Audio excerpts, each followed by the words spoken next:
I will call this city council meeting to order. And I see that we are short one councilman, Daniel Talbot, is not here at the moment. Otherwise, the council, you have a copy of last month's minutes. If you look those over quickly, I've already looked at mine, and I saw no need for additions or corrections. If you feel the same way, I would entertain a motion to approve the minutes as presented. Make a motion to approve the minutes of the March 3rd council meeting as presented. Do I have a second? I second. All in favor signify by saying aye. Aye. Opposed? The minutes are approved. Okay, under old business, it says Columbarium rules first. We're gonna go just a little out of sync because I didn't know about this until today. Jenny Deer-Wester is here from SIDC, which they are the ones that are administering the rehabilitation grant that we've been working on.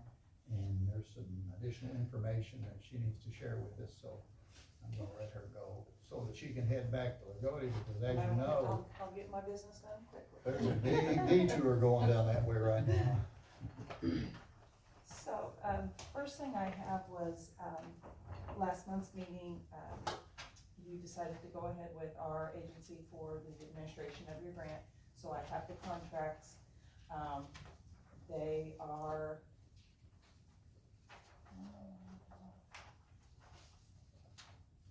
find the amount, that would be helpful. $33,000, that's for the administration services and for the environmental review. The environmental review will also include SIDC, soliciting quotes for a lead hazard, testing, not lead hazard, radon. And so that will be part of our contract, for that testing. And it starts as a grant execution. You do have all of that, you've got release of funds, everything on that end is good, so that's why we had to wait, to sign the contract, we had to wait for the state to sign the grant agreement. So, I have 2 copies so that you can keep, one, everybody's signature, and then our board, our executive director has signed it, so that way you all can keep one. Okay.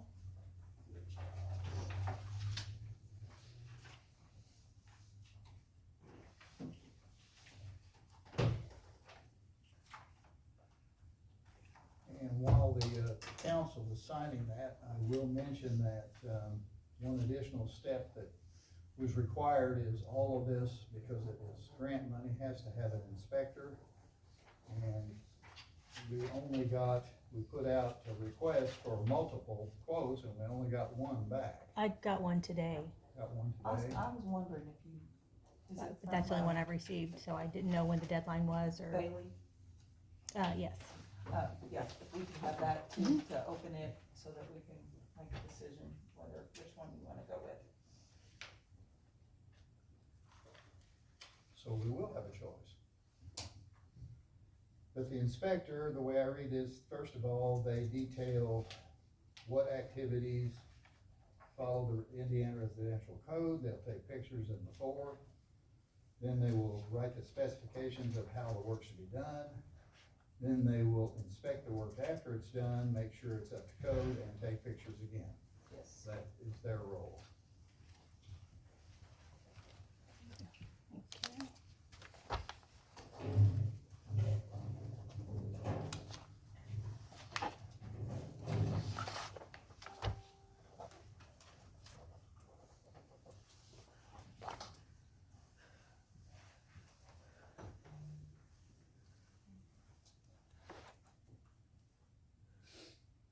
So can we get that other, Yeah, do you want me to get it now? yeah. Okay.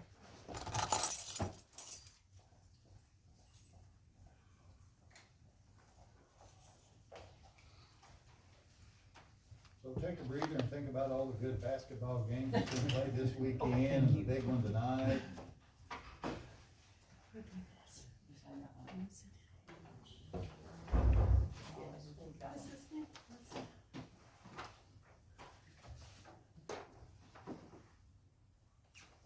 I told the mayor a while ago too, we're starting to meet with homeowners this Wednesday, to take applications, so. We have a full day on Wednesday, and, we'll probably be up here another couple days, for some more as well, so. We're all excited to get the ball rolling. Yes, so once we get all of the applications taken and we have them all verified, then we will, send out letters to everyone, letting them know if they're in the program or not. And, then the inspection part would take place then.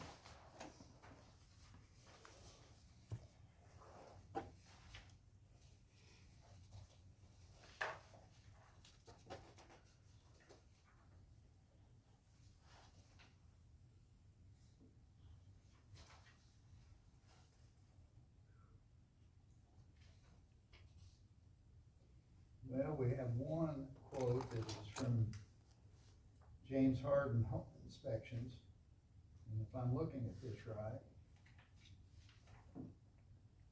I see that his total figure is $12,600 for his services. And Bailey Property Inspections,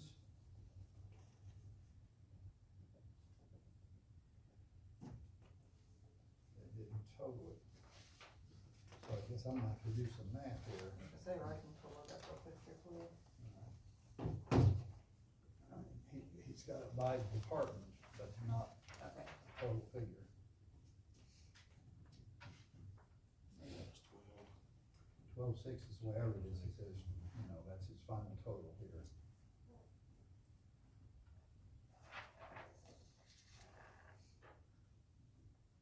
$9,000. Okay, 9,000. I haven't worked with either one. The inspector that you guys had used, in the past, his license was expiring in October this year, and he had decided that he wasn't gonna renew it, he was gonna retire totally. But he still had a couple of open projects, so he's gonna go ahead and renew his license, but he wasn't gonna do any new projects. So, that was why he did not, do a quote, so, I mean, it's pretty straightforward, like the mayor said, they're gonna go in there, they're gonna look at those 5 items that we're able to do, and he'll, give us a report on that with pictures, then he'll also do a scope of work, outlining exactly how he wants it done, and then once the work is done, he'll come in and inspect it and make sure it was done according to code, so it's pretty straightforward. I think both of them did turn, probably they have to be a licensed home inspector, I suppose. and then we also did ask for insurance. Right. Where's his outfit from here? Bedford, Right, Bedford. Bedford, okay. and the other one is from Jasper. Jackson, okay. Close And by. they've both got insurance coverage here, liability coverage, and they both are licensed, so. Council, what's your feeling? So if we go with the lower end, then that'll give us a little extra money, We could have a little extra money, yes, perhaps. so. I would kinda lean that way. I would really suggest the same thing. I mean, I mean, if you've worked with both of them, you I know the have work. not. I have not. Oh, you have not? No, I have Oh, I not. thought you said you had. No, Okay. but like I said, it's pretty straightforward, it's not, like I said, they're going in and looking at 5 things in a house and telling us what they feel on that. They've got some, guidelines too, what they can. Yes, they'll have to go by code, current Indiana residential code, and so, Like I say, it's not a great amount, but it's some. it's still some, Some yes, that we could kick around and do somewhere else, so. exactly. any further discussion? If not, I'd entertain a motion that we go with Bailey Property Inspections. I'll make a motion that we go with Bailey Property Inspections for the rehabilitation project. I second. All in favor, signify by saying aye. Aye. Opposed? All right, we will accept the Bailey proposal. Much like this, I will, get the contract ready and, I'll probably just send it over, I'll send it to him first for his signature and then I'll send it over to you. Okay, do you need to take this? Yes, and if you want, I can make copies. Yeah, for I need you. copies for the contract and that. Okay, all right, I can do that, Thank you. and I'll just bring them up Wednesday, whenever I can. Okay, You want this one too? yep, that one too, yep, You got it. okay, thank you all very much. Thank you, Jenny. Full catalog. Yes. All right, I'll be up here Wednesday. Okay, we'll see you. Thank you. Thank you. All right, next on, or first, that we've got listed here is columbarium rules. We have been working on that for, this is our third month, and we've made a couple more tweaks. But, I think we're there finally, so that we can get it tonight. One of these slight adjustments is under approval of materials that can be put in the niche. It says the addition of one small personal item will be allowed upon approval by an elected official. This item must be stable, not break down over time, and be placed in the niche at the time of the internment. The other slight adjustment was under rules and regulations. If the niche is transferred after an internment, the current owner will be responsible for the opening and closing fee, and the next owner will be responsible for the transfer fee and sale fee. Sale fee will include one opening and closing. If no internment has occurred, no additional fees will be charged to the seller. Any And the question on those changes? only thing that the buyer, of course, like I say, the chances are of transferring after internment is, I would think would be slim, but whoever buys it would be responsible for putting a new door up. So that cost there, that's my feeling. Yes, it would be. Because the other one, the seller would be doing the open closing. And then, the new owner could, replace the door.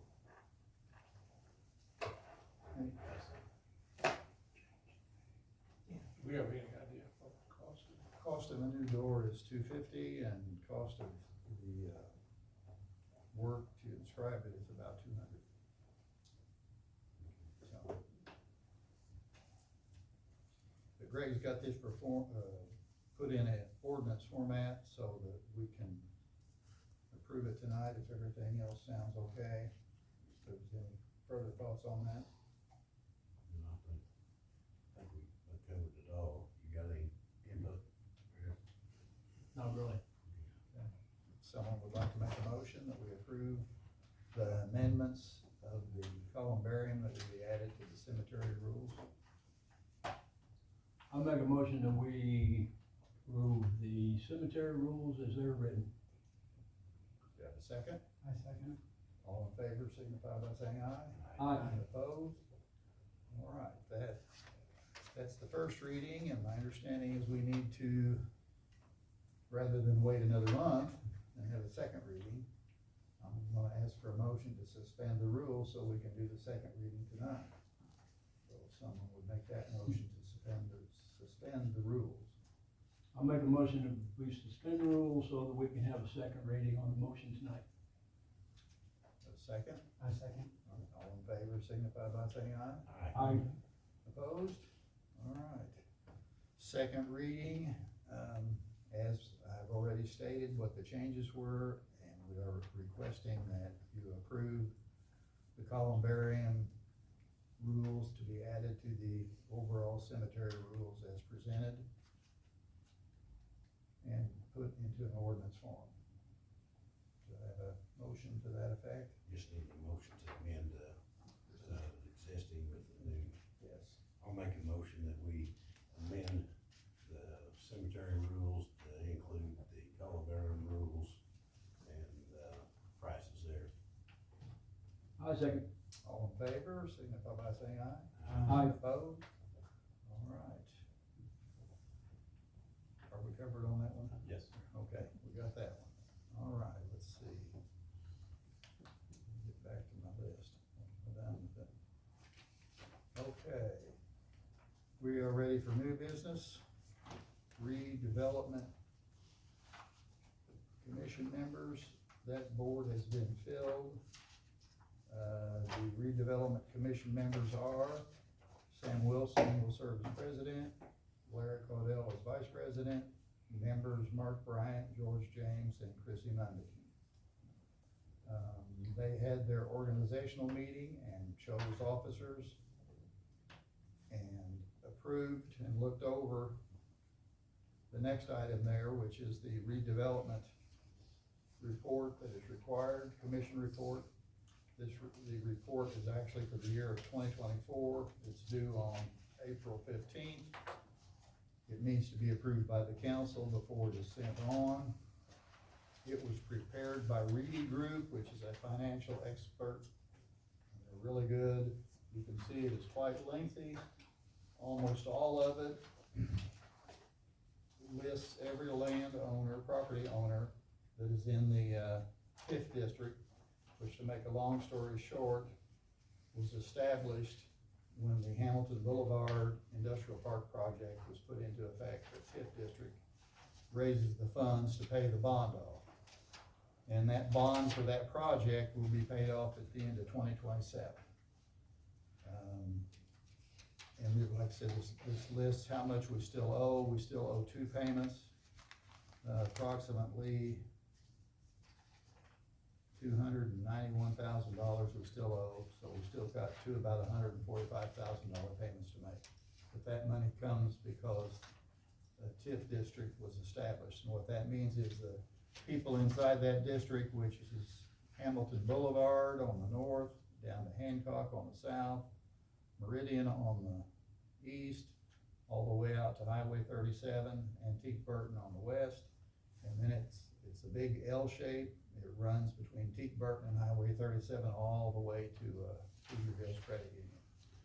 And what that does is, during this entire period, if someone makes an investment, such as when Bed Federal made that corner, put in the ATM machine, there was obviously increased in valuation, there was increased taxes, that money goes into the TIF district, that's how we pay the bond. So, any questions?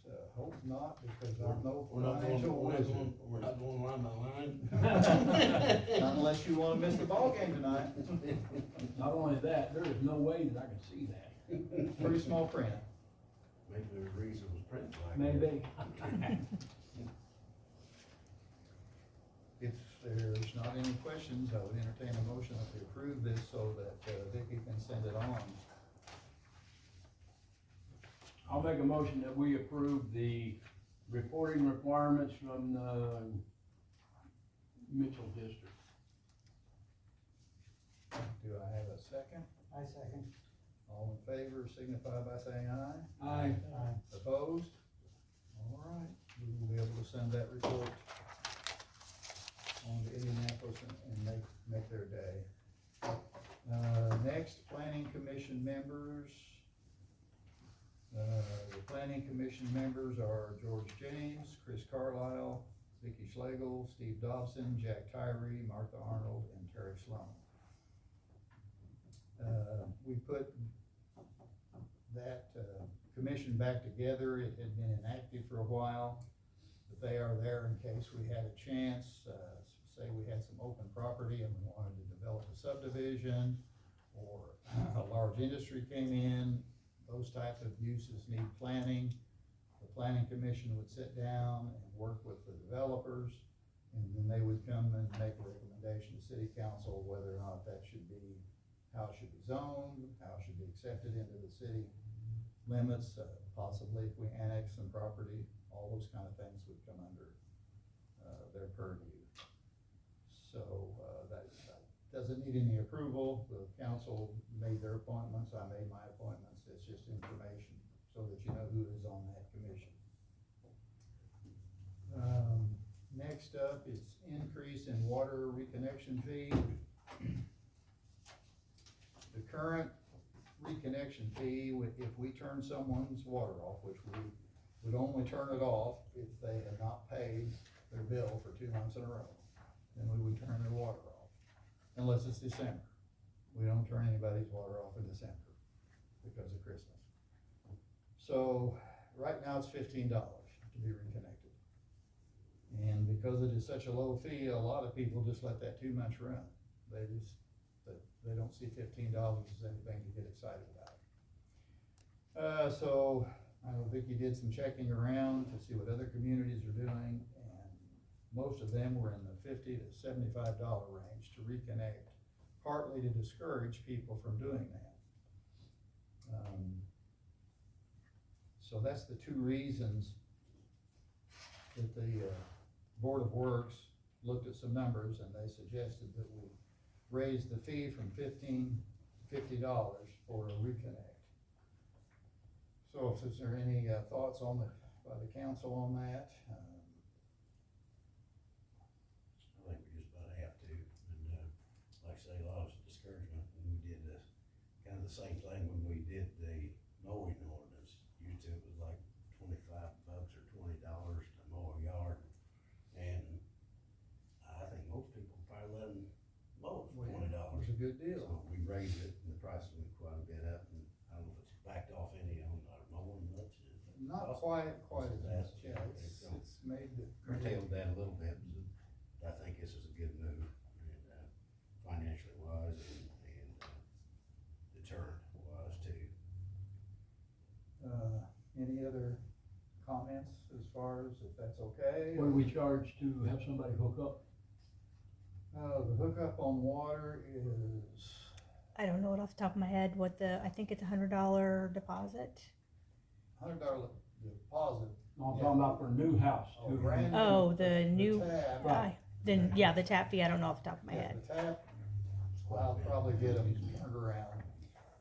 Water and sewer are separate. One of them is $1,500 and the other is $1,000. So it's $2,500 if it's a brand new I think house. 15 is the sewer rate, but But yes, if you, let's just say you bought a house that's been sitting empty for a while, then the reconnection fee would be $50.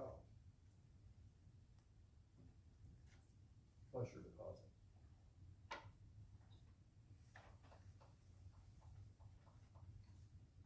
George, Jack, you guys got any comments? No, $50, son. $50. I'd entertain a motion then that we raise that fee to 50. I'll make a motion that the increase of the water reconnect fee from $15 now to $50, as we accept that, and, as a recommendation from the Board of Works also, so. Okay, do I have a second? I second. All in favor, signify by saying aye. Aye. Opposed? All right, that carries, and if I understand, we can suspend the rules again and get this done rather than bring it back next month. So ask for a motion to suspend the rules, so we can do a second reading. I ask for second reading, suspend the rules that, we, for the increased water rate, water reconnection fee from 15 to 50, as recommended, the Board of Works. I second. All right, all in favor, signify by saying aye. Aye. Opposed? All right, we will do a second reading. What Larry just said, from $15 to $50 for a reconnect fee to be changed, and that is also been prepared by Greg in ordinance form so that it can be signed tonight and put into effect. So I need a motion on that. Okay, make motion on, increase on the water reconnection fee from 15 to 50 as recommended, through the Board of Works and this, treasurer. I second. All in favor, signify by saying aye. Aye. Opposed? All right. I think we're good to go there. So next, under new business is restricted opioid fund donation to Youth First. I don't know how many of you have followed the fact that, all the states in the country have sued the drug manufacturers for the opioid crisis, and as far as I know, all of the states have received payments in, what is called restricted and unrestricted funds. The restricted funds, let me get my paper here so I can do this right. The restricted funds have to go to education, rehabilitation, counseling regarding drug use prevention. And we have an organization in the Mitchell school system, called Youth First. I put a little bit of literature out here for the councilman to look at. There is a professional, mental health professional on staff that the school pays roughly half and the rest is paid by nonprofit donations. They currently serve Burris, Hatfield, Mitchell Junior High School, and Mitchell High School. They are always seeking financial community support. The counselor at our school is Krista Kern, and she provides a critical step of intervention before a student might experiment with substance abuse, or if they have, that she works with them to try to get them off of that. So I'm requesting that the city donate $10,000 of this restricted money, which we're given a total of $18,000 to support Krista and Youth First efforts to help our students. As I said, it is very narrow what we can do with that money. We can't take it out here and patch a road. We can't use it for anything in the city other than education and rehabilitation of people that are dealing with drug issues or mental health crises that could go into a substance abuse problem. That still leaves $8,000 that we might put to another use. Just for information, at Bedford, they took all their money and gave it to the county court system to help people that are on parole for drug violations, to help them with their further education and counseling services. So we might at some point help fund that, but because we had already had a mental health professional here in the Mitchell system, and the regional director of the Whole Youth First project, Dean Spencer, lives here in Mitchell, David Spencer lives here in Mitchell, so I thought we ought to try to support them. So that's why I'm making the request. Any discussion on that? It's a good move. I would entertain a motion then that we make that donation. I'll make a motion that we, I will donate our restricted opioid fund donation to the Youth First program. Do I have a second? I second. All in favor, signify by saying aye. Aye. Opposed? All right, we will see that We didn't have to specify an amount then, did we? Or- 10,000. No, we don't have to. We didn't have to. No. Okay. It's our choice what we wanna do. No, I was just saying, I would have made that motion if I would have knew that we had to do that, you know what I mean? And that leaves us $8,000. 8,000. That way, Yeah. we find another. If we see something else we think that is worthy, another group, we maybe give it to them next year, maybe give it to the court system in Bedford, if we think that's a better use. But this way, we got a little bit of time to think about that. Well, I think our first line of defense is getting our kids down in the lower grades here, and even in high school, you know. I can see the need at the court system, but I also see the bigger need to get it stopped before it gets started. And I think that is at the grade school and high and junior high levels, because once they get hooked on that stuff, it's tough to a change. lifetime of despair. It's a lot different now, the younger kids, how much they are aware of what's going on and they're not involved in it, but they're, there's things going on around them. Of course, when me and you was in school, it was horse and buggy days. They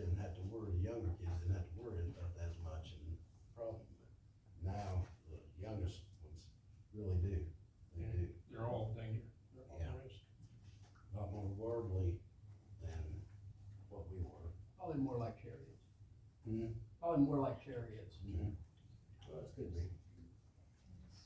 Okay, that lets us move to public comment.